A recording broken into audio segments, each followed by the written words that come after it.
Voilà. D'accord. Bien. Ok, je repartage mon écran. Donc, ce que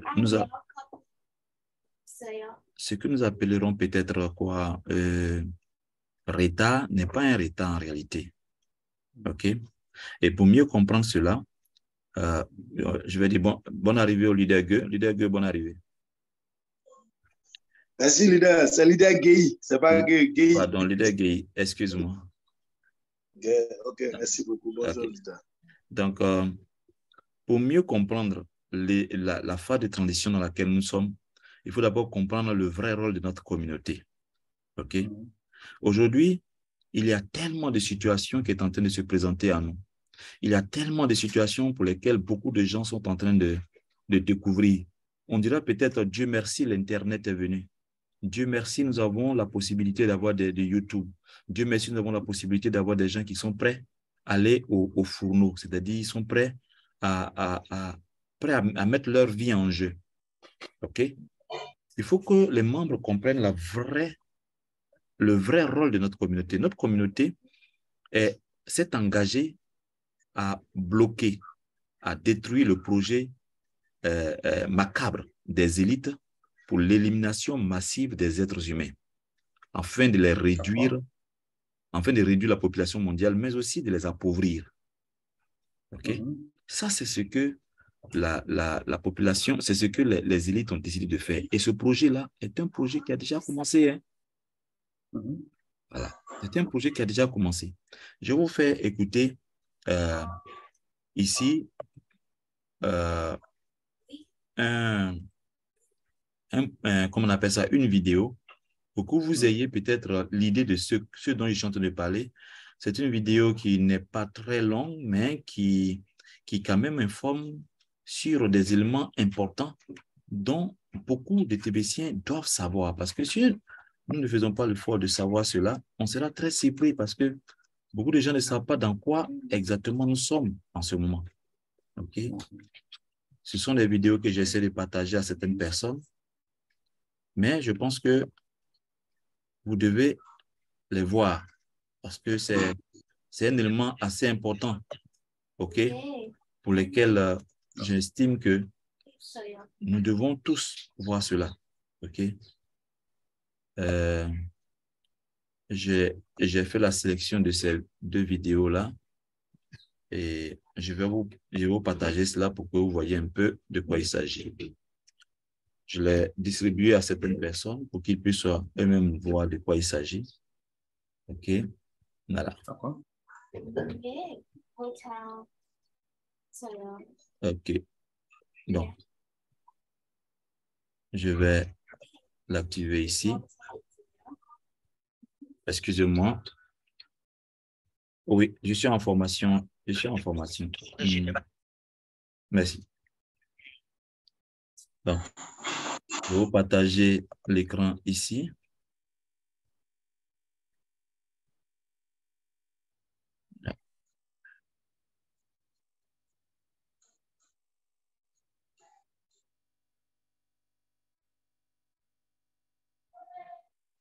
OK, je vais vous envoyer ces vidéos plus tard, mais je voulais qu'on partage un peu ça ici. OK, le leader Wale est venu. Donc, voilà. Bien. Donc, voici la vidéo. Mais avant de la partager, il faut que je vous donne la possibilité d'avoir l'audio pour que vous puissiez vous aussi entendre le message qui va venir d'ici. Voilà. Nous exigeons le départ immédiat de la force Barkhane au Niger qui aliène. C'est pas cette vidéo. C'est cette vidéo qui est là.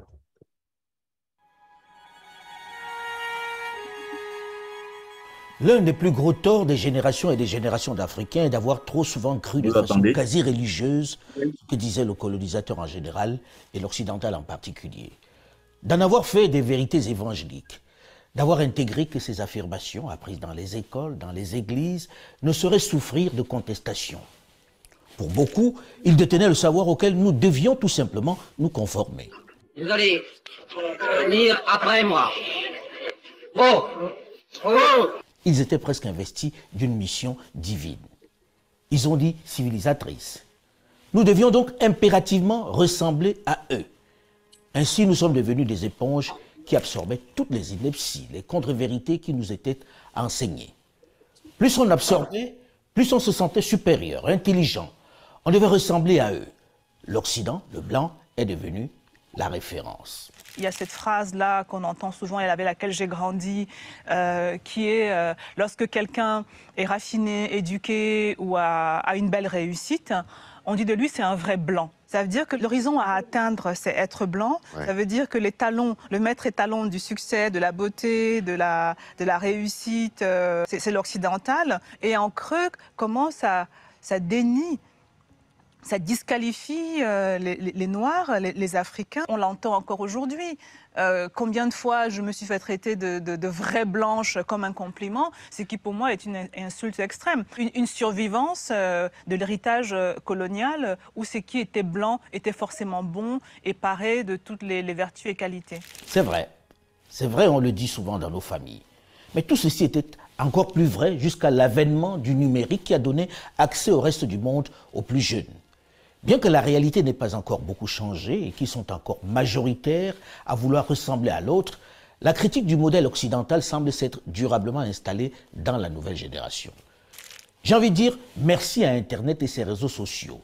Bien que cet environnement soit truffé de fausses informations, d'intox et de manipulations les plus folles, elle a quand même peu à peu ouvert les yeux à une jeunesse moins réceptive, plus critique et plus au courant du fonctionnement de la planète. Elle a mis au grand jour cet art de transformer le mensonge en vérité, de faire ingurgiter des pensées fausses au plus grand nombre en laissant penser qu'on lui apporte l'information et la culture. L'art de conditionner les esprits, d'imposer très insidieusement sa pensée.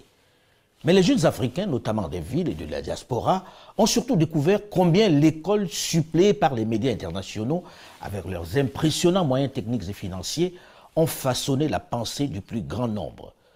Comment, au fil des siècles, on les a convaincus qu'ils étaient des sous-hommes et que l'Occident est supérieur et impose sa vision du monde. Oui, bien sûr. Désormais, cette jeunesse s'emploie, avec plus ou moins de succès pour l'instant, à mettre à nu certains éléments de ce narratif qui les maintient dans une position de sous-homme. Et pour moi, l'un de ces plus gros mensonges auxquels on doit s'employer, malgré la critique et les attaques, à lui tordre le cou, est celui-ci. Il peut paraître anodin, sans grandes conséquences, mais il est important parce qu'il influence, qu'on le veuille ou non, le regard que les Africains posent sur eux-mêmes déjà et que le reste du monde pose sur l'Afrique.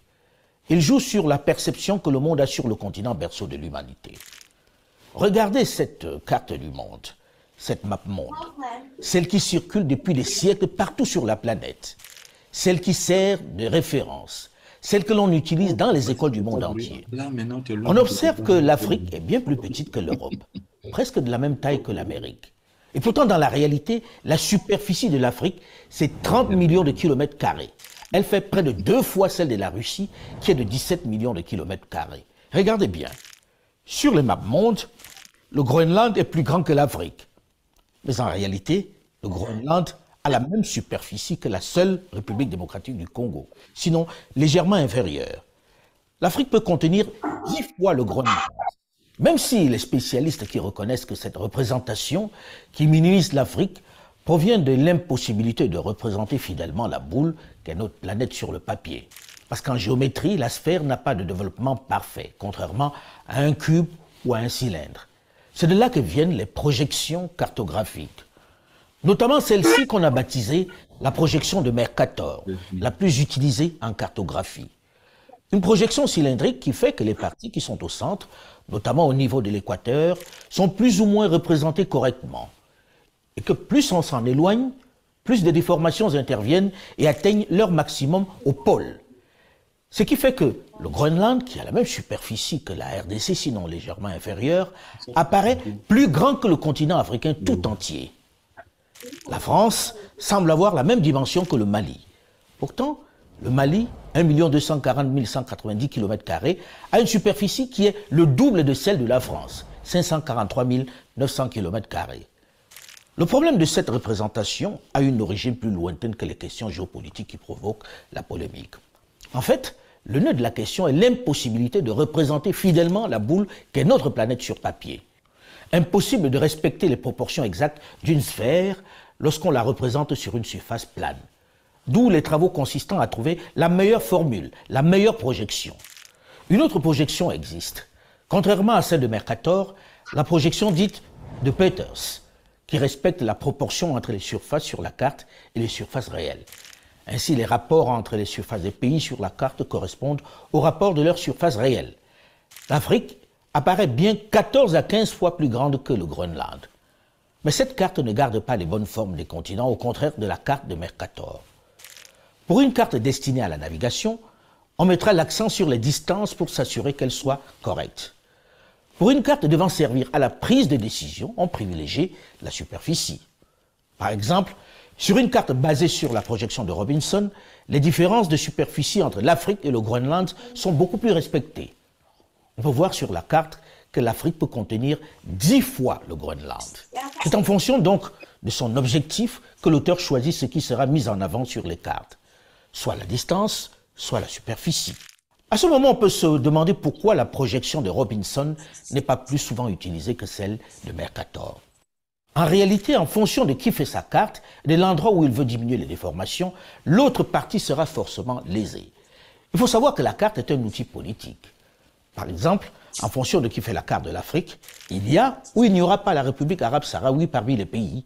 C'est en fonction de son objectif que l'auteur choisit ce qui sera mis en avant sur les cartes. On pourrait se demander pourquoi on ne retrouve pas une carte faite sur des projections équivalentes, plus fidèles en matière de proportion, dans les salles de classe. Même dans les salles de classe en Afrique, c'est la carte faite sur la base de la projection de Mercator qui est affichée. Un enfant africain qui grandit en voyant ces cartes, sans que les nuances ne lui soient expliquées, peut se dire que de toute façon, le continent est si petit que ce n'est pas étonnant qu'il ne soit pas une priorité. Par exemple, pourquoi les politiques de planning familial visent en priorité l'Afrique, alors qu'en réalité, le continent est sous-peuplé, oui. L'Inde en superficie, c'est 1,5 fois la RDC, deuxième plus grand pays d'Afrique. Et il a pourtant 1,3 milliard d'habitants, c'est-à-dire la même population que tout le continent africain. Les gars, vous avez bien compris? Les gars, vous avez bien compris? C'est à partir d'ici que ça devient plus sérieux. Ah ouais. L'Inde, qui fait à peine 1,5 la RDC, a 1,3 milliard d'habitants, ce qui fait la population de toute l'Afrique. L'Inde seulement. On continue. On continue. Pourtant, on estime que le Congo est surpeuplé avec 100 millions d'habitants. Oh, le Bangladesh, environ 150 000 km², 2,5 fois plus petit que le Cameroun, par exemple, à 160 millions d'habitants, contre moins de 25 millions pour le Cameroun, qui a presque 2,5 fois sa superficie. Plus près de nous, la France, qui a la moitié de la superficie du Mali, c'est 60 millions d'habitants contre un peu plus de 20 millions de Maliens. Le Niger, que l'on présente comme le champion du monde de la natalité galopante, c'est plus du double de la superficie de la France, c'est-à-dire 1 267 000 km² pour 25 millions d'habitants, c'est-à-dire même pas la moitié de celle de la France donc. Je vous épargne le cas de la Chine. Même s'il faut le reconnaître, la démographie est une réelle question pour le développement de l'Afrique, même s'il est urgent de la gérer, même si l'Afrique de toute urgence doit œuvrer à offrir l'espoir à son importante jeunesse, on doit sortir de ce cliché, de cette image largement véhiculée qui fait passer les Africains quasiment pour des bonobos qui passent le clair de leur temps à copuler et à faire des enfants dans le désordre. Écoutez ce que Macron va dire. Ce cliché a tellement eu la vie dure que les Africains eux-mêmes ont fini par y croire. À force d'en parler dans les médias qui nous arrosent sans discontinuer, on a fini par croire que c'était une tare africaine. Pourtant, cette population essentiellement composée de jeunes pourrait être perçue comme une véritable chance pour le continent. Quand des pays ont encore aujourd'hui 7 à 8 enfants par femme, vous pouvez décider d'y dépenser des milliards d'euros, vous ne stabiliserez rien. Allô. Vous avez compris? Allô. C'est-à-dire qu'aujourd'hui, on prétend qu'en Afrique, on est trop nombreux. Et que chez nous, nos femmes ont entre 7 et 8 enfants. Et que eux, s'ils mettent des millions d'euros, ils ne vont rien stabiliser. India, c'est développement. OK? Qui parle dans ma réunion là? Voilà ce qui se passe, d'accord? On va continuer. Ce qui est en jeu est important. Et l'Afrique doit savoir faire valoir sa vision. Surtout lorsqu'ils sont quelques-uns, et pas des moindres, à s'interroger au moment où on annonce... Yes, who's talking? Who talking? Hello, who talking? Patak?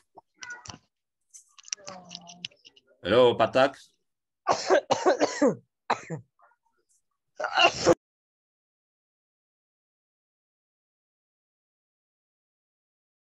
En grande pompe que nous sommes désormais 8 milliards de terriens, une solution qui consisterait à diminuer tout simplement la population. Une option complètement folle qui, si l'on y prend garde, pourrait progressivement germer dans les esprits de quelques malades qui regarderaient... I'm talking to you, but you don't answer me. India say.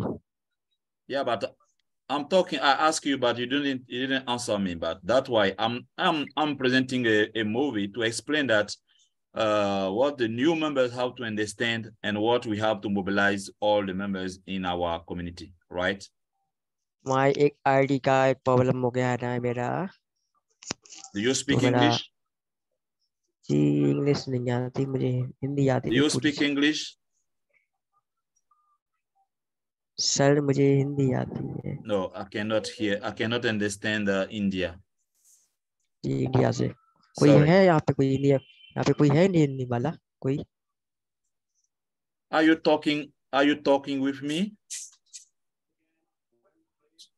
Patak? Ji ji. Hello, Patak? Hello. Are you talking? कोई हिंदी कोने वाला है ना, कोई हिंदी का? No, I don't speak India. I speak English and French.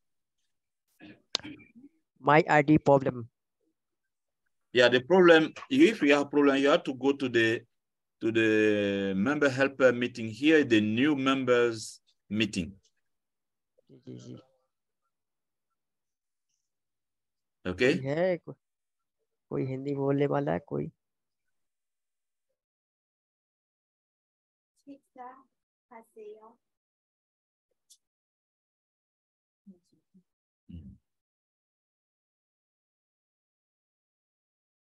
Ok, on va continuer pour terminer. Du côté de l'Afrique pour réaliser leur sombre opération de soustraction. J'allais dire d'élimination. Tout ceci parce que les médias africains ne rappellent pas que leur jeunesse est un atout maître. Ils ne rappellent pas que plus de 60% des Africains qui émigrent, c'est vers d'autres pays du continent. C'est intracontinental. Qu'ils ne rêvent pas tous de se rendre en Europe. Seuls 21% prennent le chemin de l'Europe. Et c'est souvent les plus désespérés. L'idée qui fait peur et qui nourrit les fantasmes des extrêmes, selon laquelle tous les jeunes Africains envisagent de venir en Europe, est fausse. Ceux qui prennent le chemin du Nord, qui tentent cette folle aventure, ne représentent même pas 1% de la population de cet immense continent de plus d'1 milliard d'habitants. Et il faut rappeler une autre réalité, une autre incongruité, celle du besoin en main-d'œuvre d'une population qui ne fait plus suffisamment d'enfants. Une population où les plus de 65 ans représentent plus de 35%. Une population qui, malgré les politiques d'encouragement de la natalité, ne parvient pas à remplacer ses seniors. Face au vieillissement de la population en Occident, il est évident qu'il fera de toute façon appel dans quelques années à cette main-d'œuvre subsaharienne dont il se protège. C'est d'ailleurs déjà le cas, puisque plus d'un cinquième, 20,3% de la population de l'Union européenne est âgée de 65 ans et plus. Au Canada, où un travailleur sur 5 a entre 55 et 64 ans, une vague de retraite va donc déferler sur le marché national du travail au cours des prochaines années. Les autorités, plus pragmatiques qu'en Europe, ont mis en place une politique d'immigration choisie forte pour attirer les jeunes. Si vous regardez le défi démographique auquel on fait face, les personnes en âge de travailler sont en décroissance et de façon rapide. Ils quittent le marché du travail. Dans notre politique d'immigration, il y a tout ce qui concerne la sélection et on fait la promotion. On va en Afrique pour faire la promotion, la prospection et de plus en plus on va aller dans les universités aussi chercher ces perles rares, ces gens qui ont des spécialités, ces cerveaux qu'on recherche. Au moins c'est clairement dit. On vient chercher des cerveaux. Mais de ceux-là, on en parle peu. On ne montre que ceux qui ont des difficultés et qui traversent la Méditerranée dans des embarcations de fortune. Pour revenir à la question de la taille de l'Afrique dans la carte du monde, je pense qu'il est venu le moment pour les enseignants africains de prendre leurs responsabilités.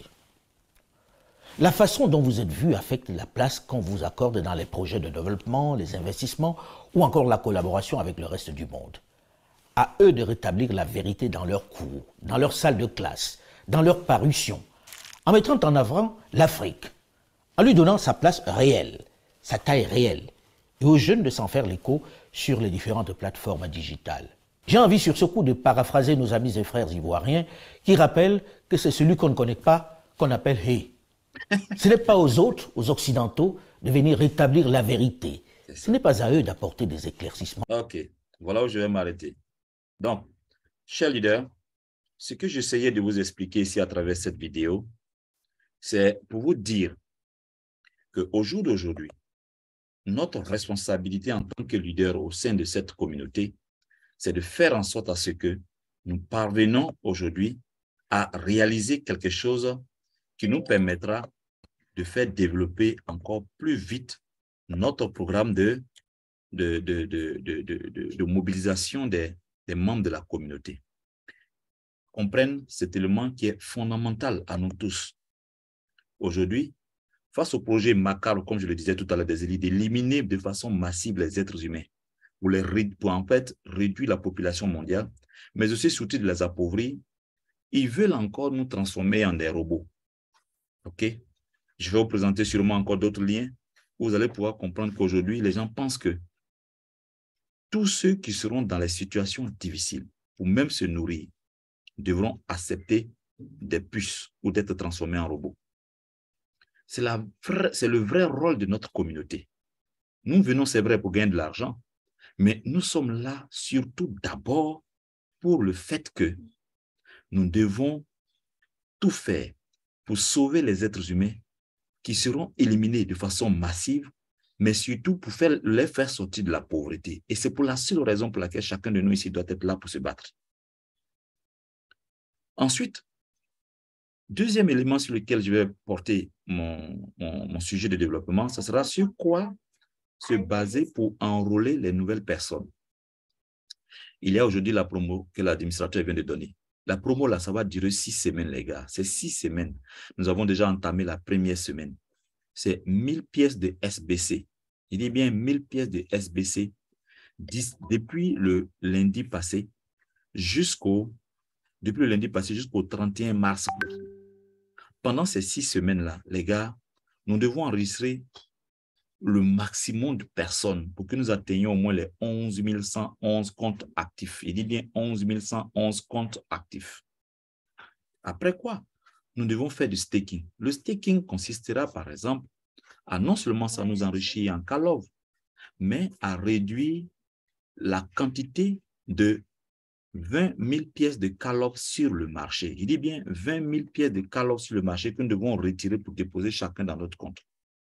Même si nous ne parvenons pas à le faire, il faudrait que nous soyons capables, dans les 55 000 comptes qui sont là, que chaque personne puisse acheter 2 Calov ou 3 Calov pour le mettre à l'intérieur de son compte, de son MetaMask et de le garder. En le faisant ainsi, nous pourrons retirer sur le marché 20 000 pièces de Calov. Or, si nous réussissons à retirer, ce ne serait-ce que 20 000 pièces de Calov sur le marché, la valeur de Calov va dépasser les $100, un seul Calov. D'accord?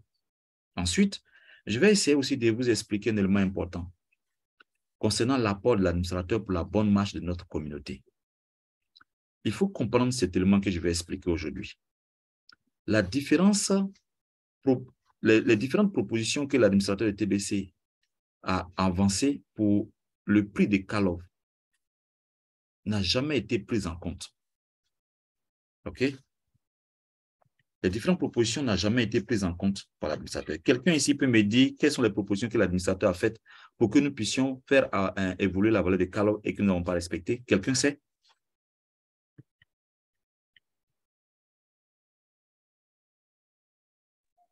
Quelqu'un peut prendre la parole pour me dire ça? Oui. C'est quoi? Excusez-moi, cher ambassadeur. Bonjour d'abord. Bonjour. Moi, je pense qu'une des propositions, c'est lorsqu'il a dit que chacun doit au moins avoir un call-off dans son MetaMask là. D'accord. Et en le faisant, on allait diminuer le nombre de call-off sur le marché et le prix de call-off allait monter au moins jusqu'à $100. Exactement. Mais ça, je vous dis qu'il y a à peine seulement 0,3% de notre communauté qui a fait cela. Le reste n'ont pas fait cela. Même pas 1% de notre communauté l'a fait. Vraiment dommage. Ensuite, il a donné un autre élément. Il dit, si nous ne parvenons pas à le faire, alors faisons en sorte à ce que nous puissions remplir le rotator à 95 000 personnes avant le 31 décembre 2022, de sorte à ce que nous ayons 111 comptes actifs, de sorte à ce qu'en janvier, lorsque nous allons commencer à faire les retraits, nous ayons un call-off à $100. Et j'ai même fait une vidéo dans laquelle j'ai enseigné comment, en 15 jours, chaque membre de Core Team et du Backup Team pourrait enregistrer juste 4 personnes. Juste 4 personnes, pour ne pas dire tout au plus 5 personnes, pendant les 15 jours-là, de sorte à ce que nous soyons capables de remplir le rotator qui était de 95 000 places là avant le 31 décembre, en ayant comme stimulus les 2000 pièces de TBC qu'on obtenait qui se transformaient en 2000 pièces de call-off en janvier. Les gens ne l'ont pas fait également. Après quoi, il a dit, bon, commençons à faire le staking. Jusqu'au jour d'aujourd'hui, le staking continue encore à balbutier à autour de 3000 pièces. Or, en faisant le staking, nous pourrions retirer plus de 50 000 pièces. Il dit bien plus de 50 000 pièces de call-off sur le marché. Or, l'admin dit, atteignons seulement 20 000 pièces de staking. Et pour le voir, ce n'est pas compliqué. Je vais vous partager comment on fait pour voir l'évolution de la pièce de staking. Vous venez sur ça. Je vais vous montrer. Vous venez ouvrir un compte Binance. C'est-à-dire, vous venez sur BSCAM, comme ça. Et sur le compte de BSCAM, je vais vous mettre le contrat. Vous venez copier le contrat de call-off que vous mettez ici, comme ça. Dès que ça sort ici, vous cliquez dessus. Et ensuite, vous allez venir voir apparaître ici Kismet Love. Vous voyez ici, je vais agrandir un peu pour que vous voyez. Vous voyez ici Kismet Love. Vous cliquez sur Kismet Love. Une fois que vous cliquez sur Kismet Love, vous laissez charger. Une fois c'est chargé, vous venez cliquer ici sur Holder. Quand vous cliquez sur Holder, vous venez voir ici sur le compte numéro 5, ce compte-là, qui se termine par 1A, F5B. Voici le nombre de call-off qui est stocké ici pour le compte de staking. Or, nous devons atteindre ici au moins 20 000 pièces de call-off. 20 000. Nous sommes à 3 000 seulement après déjà 3 semaines. Du fait qu'on a déjà depuis que nous avons commencé le staking. Depuis 3 semaines, nous sommes seulement qu'à 3 000 call-off. Pendant combien de temps encore devons-nous staker pour que nous puissions atteindre les 20 000? Or, sur les 55 000 pièces, il dit bien les 55 000 comptes, je vous l'ai dit plus tôt, les 55 000 comptes actifs actuellement dans notre système. Si chacun pouvait même faire seulement acheter un seul call-off, il n'y a pas d'aller faire $10 même, acheter un seul call-off pour garder dans son MetaMask, on aurait pu retirer déjà 50 000 pièces de call-off. Mais imaginez-vous un seul instant, $10, $10, $10, $10. Je vous dis que si chacun peut faire ça, le grand nombre de personnes peut faire $10, je vous jure que les 55 000 comptes là pourront retirer facilement les 20 000 pièces de call-off en un seul jour. Je dis bien en un seul jour. En un seul jour, tout au plus en une seule semaine, nous pouvons faire passer la valeur de call-off de $21 ce matin à 100 et plus dollars en moins d'une seule semaine. Si les membres de la communauté acceptent de faire seulement que $10, on n'a pas dit de faire $100. $100, là, c'est ceux qui ont un peu. On n'a pas dit de faire $1000. $1000, là, c'est ceux qui ont un peu. Faisons seulement $10. Ça fait 7000 francs ou 6500 francs. Dans l'optique de faire en sorte à ce que Kalov atteigne 100 et plus en moins d'une semaine. C'est vrai, les gens ont beaucoup parlé. Les gens ont dit oui, mais aujourd'hui, est-ce que quelqu'un peut dire que tout ce que l'admin a dit, il ne l'a pas fait? Moi, je peux vous garantir que l'admin a fait sa part à plus de 90%. Un autre élément sur lequel je vais me forcer à organiser des réunions et des formations, même faire une vidéo, il s'agit de cet élément qui est aussi important. Il faudrait que, à la réussite du projet, il faut que nous permettons de comprendre que la réussite du projet dépend donc d'un certain nombre de comptes actifs et de nombre de holders de Kalov. Et ensuite, il faut que les membres de la communauté TBC se forment sur l'éducation financière. C'est un élément tellement important. La manière dont les gens nous ont éduqués de façon... on fait les formations sur l'éducation financière au jour d'aujourd'hui, c'est du pipeau. Ils ne nous ont jamais montré correctement comment on gère notre argent. Ils ne nous ont jamais montré correctement comment on investit. Ils ne nous ont jamais dit exactement comment on utilise l'argent. Non. Au jour d'aujourd'hui, il faut que nous amenions aussi les membres à comprendre le fonctionnement de notre système, à savoir comment on gagne l'argent en utilisant tous les systèmes techniques qui sont mis en place à l'intérieur du Kringel Cash. OK? On a vraiment besoin de ça. Vous imaginez que dans notre système à nous, c'est-à-dire la plateforme de Kringel Cash, quand vous enregistrez beaucoup de downline en bas de vous, dans une motivation de faire accroître le nombre des membres de notre communauté, nous gagnons de l'argent à travers les bons tirs-retours. Lorsque nous faisons le staking, nous gagnons l'argent sur la base des intérêts composés qui vont s'élever jusqu'à 285% de notre dépôt à terme. Quand nous payons notre compte régulièrement, nous obtenons des pièces de SBC.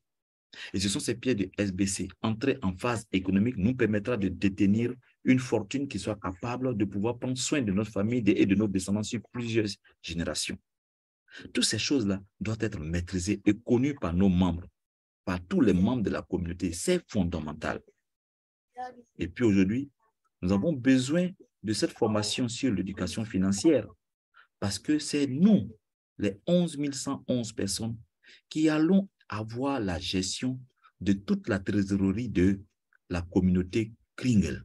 Ce n'est pas quelqu'un d'autre, c'est nous.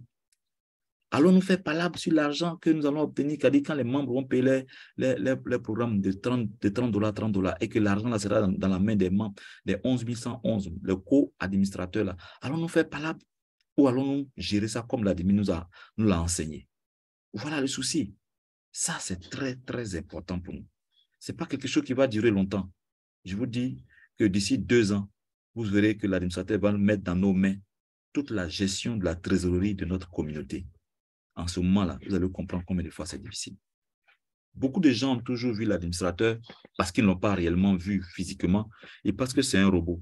Mais les gars, je peux vous garantir, moi qui l'ai vu, moi qui parle avec lui de façon à visage découvert, pour ne pas dire à caméra découverte, c'est un être humain comme nous. Il peut tomber malade. Souvent, même quand lui ou moi on parle, je lui demande, mais l'admin, tu es un peu malade, tu ne te sens pas bien. Tu as du mal à respirer, je crois. Il dit, oui, je ne me sens pas très bien aujourd'hui, mais bon, comme j'avais promis faire la réunion avec toi, c'est pourquoi je t'ai appelé pour que tu fasses le lien de la réunion et que je suis là. Je ne me sens pas bien, je crois que je vais devoir partir à l'hôpital juste après ta réunion, la réunion avec toi. Il arrive souvent à dire ce genre de choses. Vous, quand vous êtes malade, vous vous assentez. Vous, quand vous avez vos intérêts ailleurs, vous vous assentez, vous partez ailleurs. Mais lui doit rester dans la maison et garantir tout ce dont vous lui demandez. Garantie qu'il vous donne votre argent à telle date, garantie qu'il vous donne vos Kalov à telle date, garantie qu'il vous paye vos bons de retour en 15 minutes, garantie qu'il vous donne, qu'il vous règle vos problèmes de technique à la minute qui suit, garantie qu'il doit tout faire, lui qui est là. Vous comprenez? Donc, fort de cette situation, il faudrait que les membres comprennent que la responsabilité du développement, de notre réussite, la protection de nos enfants et de notre propre vie dépend de nous-mêmes, pas de l'administrateur, dépend de nous-mêmes, pas de l'administrateur. C'est la raison pour laquelle il va falloir aussi que nous sensibilisons les membres sur le fait que lui qui est derrière là-bas, qui travaille et qui nous assiste là, quand bien même il a des ingénieurs autour de lui, il est un être humain, il a des émotions, il a des préoccupations, il a des besoins. Et souvent, il a envie lui-même d'arrêter de travailler pour aller se reposer, pour aller dormir, pour être à l'aise un peu pendant un certain temps. Donc, je suis en train de préparer cette vidéo pendant ce week-end. À partir de lundi prochain, je vais le lancer. Okay? Je vais lancer ces 3 ou 4 vidéos que j'ai préparées pour expliquer à peu près tout ce que je viens de vous expliquer ici, tout en essayant de vous donner quelques informations qui vous permettra de maîtriser aussi, vous aussi, le système dans lequel nous sommes. Mais surtout, vraiment formidable. Il faudrait que nous soyons ceux-là qui allons prendre en main le développement. C'est-à-dire, nous allons demander à l'admin, nous sommes prêts. Donne-nous maintenant la gestion de cette communauté pour que nous puissions être ceux, tes bras, tes pieds, ta tête, mais également aussi ta bouche et tes yeux. Merci beaucoup. Je vais prendre le leader Gueye. Leader Gueye, bonjour. Oui, bonjour leader. Oui. Vraiment, c'est avec beaucoup d'enthousiasme et beaucoup de courage de vous écouter. Vraiment, cela me va droit au cœur. Merci. Mais en plus, vraiment, je crois que je pense bien qu'on n'a pas fait le nettoyage de la maison même pour se focaliser un peu sur le recrutement. C'est-à-dire que nos membres ne sont pas encore éduqués. Nos membres ne sont pas encore éduqués. Et ma proposition est que les dans ceux qui ont des fioles qu'on paye, quand on les paye prochainement, il faudrait que d'abord les fioles fassent du staking, qu'on les inscrit avec $10 le minimum.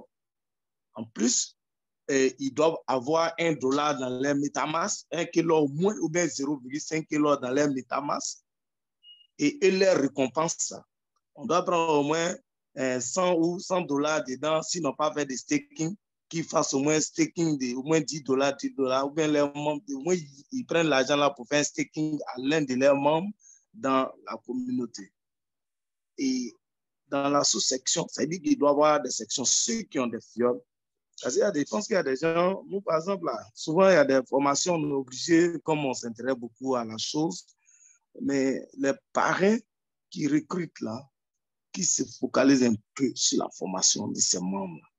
Parce que si le petit nombre qui est là même, si on arrive, vas-y, tout ce que vous venez de dire là, si on arrive à suivre ces choses, qu'il va grimper d'un coup.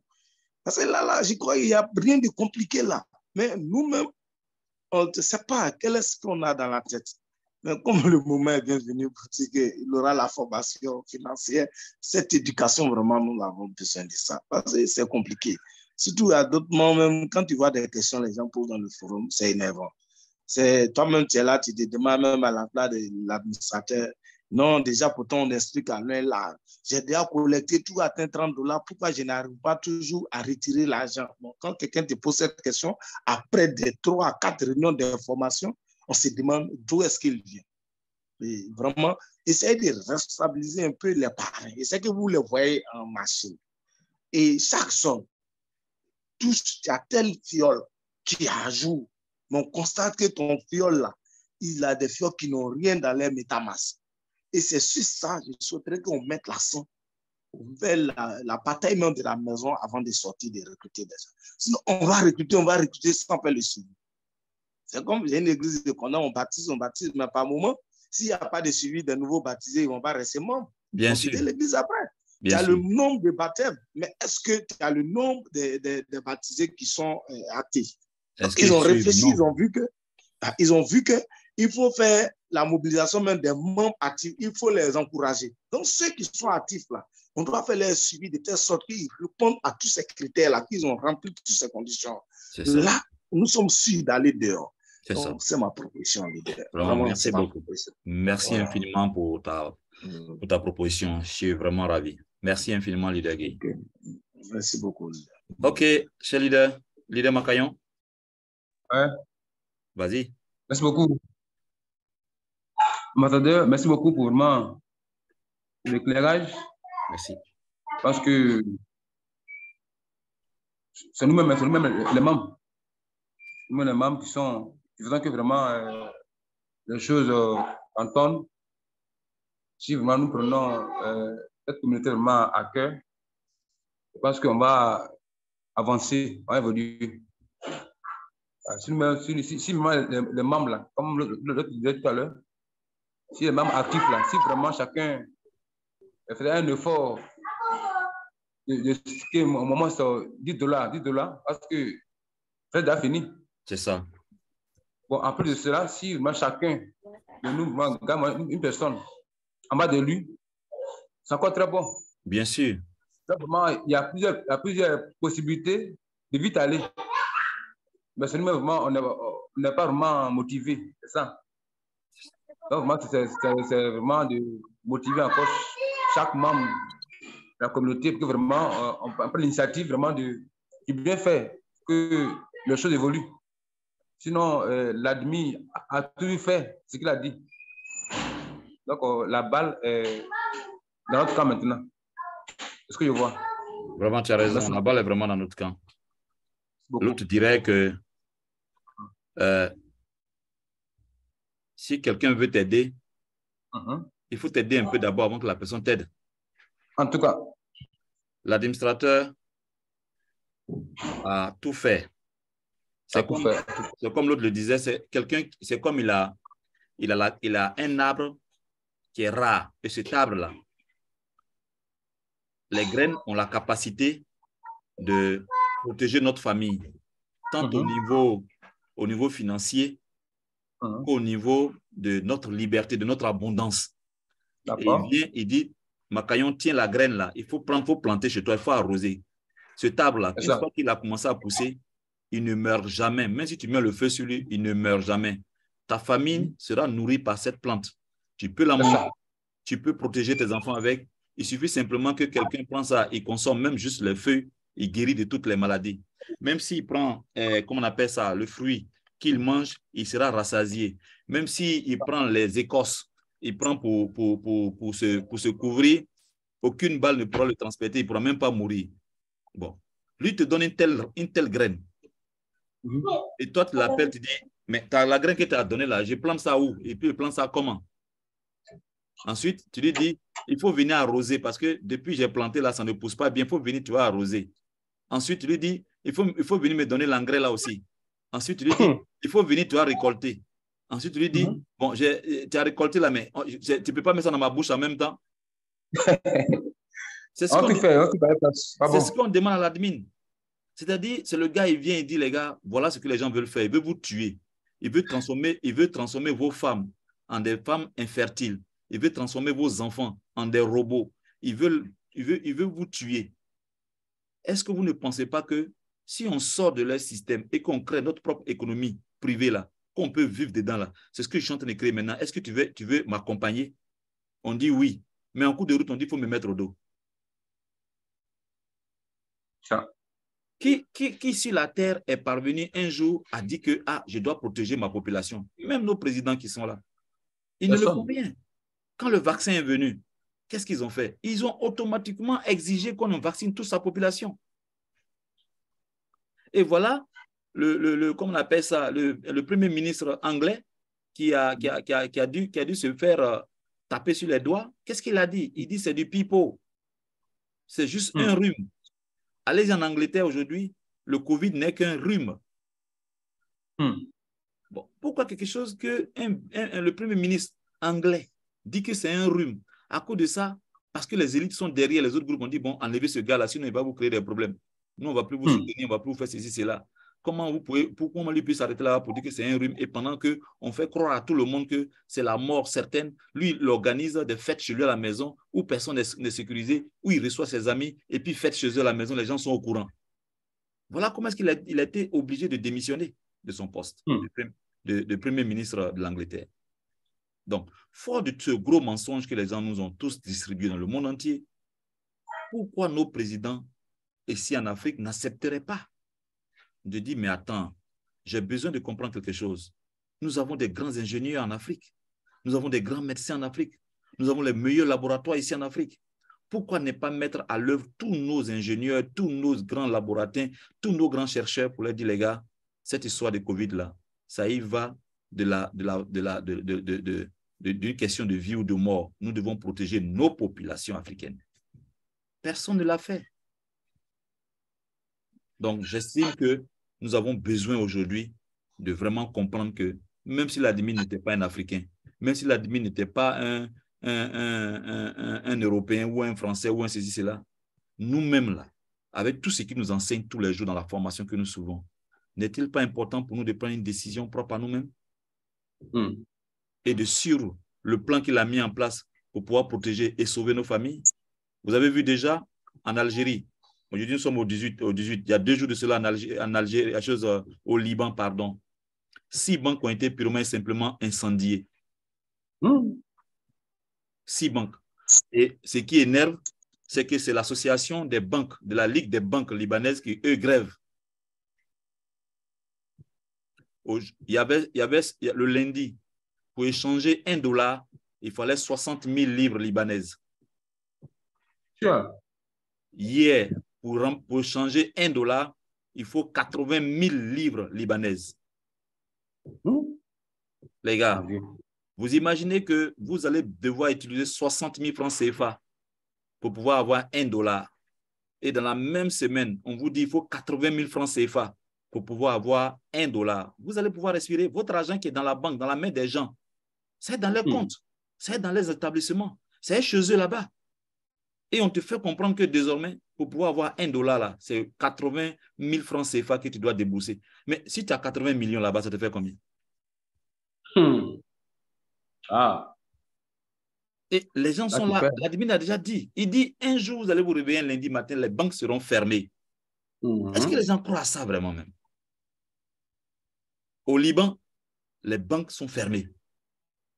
Si tu veux retirer l'argent, on met l'argent dans les distributeurs. Tu t'en vas, distributeur vidé. Tu as ton enfant à l'hôpital. Tu as ton parent à l'hôpital. Tu as 30 millions dans ton compte. Tu ne peux pas retirer 10 000 francs pour aller soigner ton enfant. Tu fais quoi? Tu casses le distributeur, il est vide. Les gens sont fâchés, ils ont mis le feu aux banques, carrément. Bon. Je ne souhaite pas que cela arrive, ça arrive maintenant. Mais il faut que les membres de notre communauté comprennent que s'ils doivent rester dans la communauté puis comprendre et regarder ce qui se passe autour d'eux sans agir, il ne faudrait pas que demain quelqu'un vienne pleurer ici pour dire oui, mon compte est resté à la SGBCI, mon compte est resté dans BCC, mon argent, toute ma vie, toute ma fortune. Gna, gna, gna, gna, gna. On a déjà parlé de ça il y a longtemps, depuis l'année dernière. Voilà quelqu'un qui nous prépare si quelque chose qui arrive directement en face de nous. Mais nous ne voulons pas croire. On dit non, on veut voir si vraiment ce qu'il est en train de faire là, ça sera vrai. Est-ce que Kalov même peut atteindre $100? Est-ce que Kalov même peut monter même? Est-ce que depuis qu'on voit Kalov là, c'est à $21, on ne voit même pas bouger. Mon frère, c'est toi qui pousses la charrue. Tu ne pousses pas la charrue ne va pas se pousser tout seul. C'est ça. C'est nous qui tirons la valeur de Kalov. Personne ne veut faire le staking. Personne ne veut acheter des Kalov pour mettre dans son MetaMask. Personne ne veut faire quoi que ce soit. Et puis on dit, mais pourquoi Kalov n'évolue pas même? Quand il m'appelle maintenant, pourquoi Kalov n'évolue pas? Je lui dis, faisons une réunion Zoom. Montre-moi ton MetaMask. Tu as combien de Kalov? Montre-moi ton staking, ton Kringle Cash. Tu as fait combien de staking? Montre-moi le nombre de downlines que tu as. Combien parmi eux tu as parlé, qui a payé des Kalov et qui ont mis dans leur MetaMask et qui ont fait, comme on appelle ça, de staking? Si tu n'es pas capable de me montrer ça, je te dis, bon, c'est à cause de toi que Kalov n'augmente pas. Est-ce que tu comprends ça au moins? J'ai fait ça un leader, il me dit, mais comment ça? Il dit, mais c'est à cause de toi. Tu as près de 37 downlines. Aucun de tes downlines n'est à jour. Ça, c'est de 1. De 2, toi-même, là, tu n'as même pas fait staking, même pas $10. 3. Toi-même, là, tu n'as même pas plus de 1 Kalov dans ton MetaMask. Qu'est-ce que tu veux faire? Qu'est-ce que tu veux? Tu as déjà vu un manguier qu'on n'arrose pas, qu'on n'entretient pas, bien un champ de café cacao, qu'on n'entretient pas, on n'en a pas les mauvaises herbes dedans, qu'on n'arrose pas, qu'on ne met pas de l'engrais, on ne prend pas soin de ce café cacao. Et puis, on atteint d'avoir 1000 tonnes de cacao à la fin de l'année. Tu as déjà vu ça? Je suis désolé, mais ça n'existe pas. Nos parents nous l'ont montré. Même s'ils n'ont pas fait des écrits dans des livres d'agronomie pour vendre, mais ils nous ont montré cela. Chaque jour, même sous la pluie, même sous le soleil, même dans les moments les plus difficiles, ils vont au champ pour désherber dans les petits plants de cacao, dans les petits plants de caféiers. Ils contrôlent, ils surveillent. Quand ils constatent qu'il y a un grand arbre qui peut tomber s'il y a un grand vent et détruire au moins 10, 15, 20 pieds de cacao, ils font tomber cet arbre-là avant même que cela n'arrive. Pourquoi nous, on ne peut pas faire cela? Pourquoi nous, on ne peut pas faire tomber ces grands arbres qui nous empêchent de faire évoluer la valeur de Kalov? Pourquoi nous, on ne peut pas désherber les mauvaises herbes dans nos plantations de Kringelkach pour qu'ils empêchent la valeur de Kalov de monter? Pourquoi on ne peut pas faire ce travail-là, même la nuit, même la journée, même quand on n'a pas le courant? Pourquoi ne pas se déplacer d'une autre ville à une autre ville pour aller faire ce travail? On reste assis là et puis on dit pourquoi Kalov ne évolue pas? Kalov ne va pas évoluer si nous ne faisons pas quelque chose. Ça va, cher leader? Merci beaucoup. Comme j'ai des rendez-vous, je vais devoir sortir de cette réunion ou mettre fin à notre réunion d'aujourd'hui. Mais sachez que je vais vous distribuer le lien de cette réunion que nous avons eue aujourd'hui ensemble, dans laquelle j'essaie de partager mes intentions et tout le programme que je vais faire dès la semaine prochaine. Je suis en train de me préparer pour ce week-end-là et je vais vous envoyer plein de films afin que vous utilisez pour sensibiliser et mobiliser autour de vos votes online. Merci beaucoup et au revoir. Ok, merci, au revoir. Dieu bénisse. Merci, au revoir, merci beaucoup.